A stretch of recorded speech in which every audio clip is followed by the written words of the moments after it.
માનનીય ભરતભાઈએ વાત કરી એ પ્રમાણે ગુજરાતની અંદર એક સુઆયોજિત ષડયંત્રના ભાગ રૂપે એક પ્રકારનું કાવતરું ઘડી જીપીએસસીની મૌખિક પરીક્ષાઓ, જીપીએસસીની એક્ઝામમાં લેખિતમાં ખૂબ સારા ગુણ લાવનારા વિદ્યાર્થીઓને મૌખિકમાં કઈ રીતે પાડી દેવા એનું આખું ગુજરાતની ભાજપ સરકારે નાગપુરથી વિચારધારા પ્રેરિત હોવાના કારણે એક ષડયંત્ર હાથ ધર્યું છે।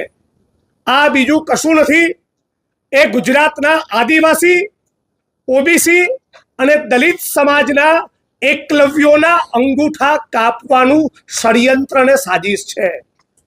ઓબીસી, આદિવાસી, દલિત સમાજના બાળકો 100 માંથી 45 કુપોષિત, એટલે સ્પર્ધાની પરીક્ષામાં પહેલા તો એ રીતે બહાર નીકળી જાય। ઓબીસી, આદિવાસી, દલિત સમાજના વિદ્યાર્થીઓ ક્યાં ભણે? સરકારી સ્કૂલોમાં। તો સિસ્ટમેટિકલી ગુજરાતમાં અને દેશમાં સરકારી સ્કૂલો બંધ કરો।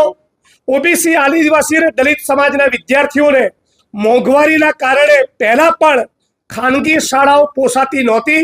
છેલ્લા 10 વર્ષમાં શિક્ષણનું જે પ્રમાણેનું વ્યાપારીકરણ અને બાજારીકરણ થયું ઓર મુશ્કેલ બન્યું છે। આદિવાસી, દલિત, ઓબીસી સમાજના વિદ્યાર્થીઓ ભૂલથી પણ પ્રાઇવેટ સ્કૂલોમાં ભણી શકતા નથી।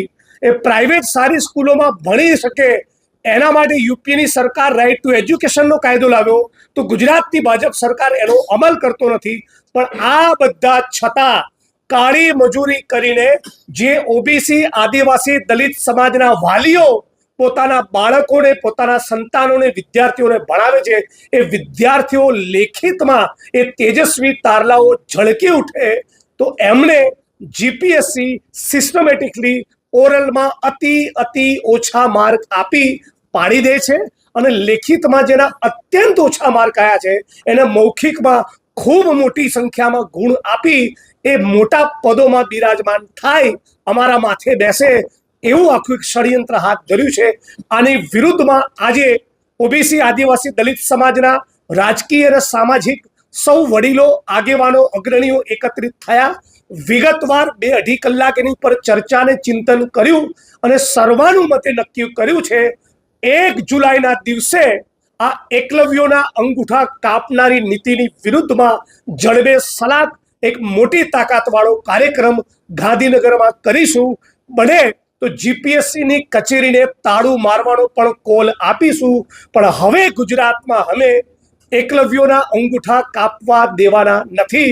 આ બાબતે આજે કૃતનિશ્ચય અને સંકલ્પબદ્ધ થયા છીએ અને તૈયારીના ભાગરૂપે આખા ગુજરાતના 33 જિલ્લામાં 250 થી વધારે તાલુકામાં અને દરેક શહેરમાં અમે લોકો આવનારા દિવસોમાં દલિત, આદિવાસી, ઓબીસી સમાજને જગાડવા આ મુદ્દે રોડ પર ઉતરે, બંધારણીય માર્ગે લડત કરે એના માટે તૈયાર પણ કરવાના છીએ।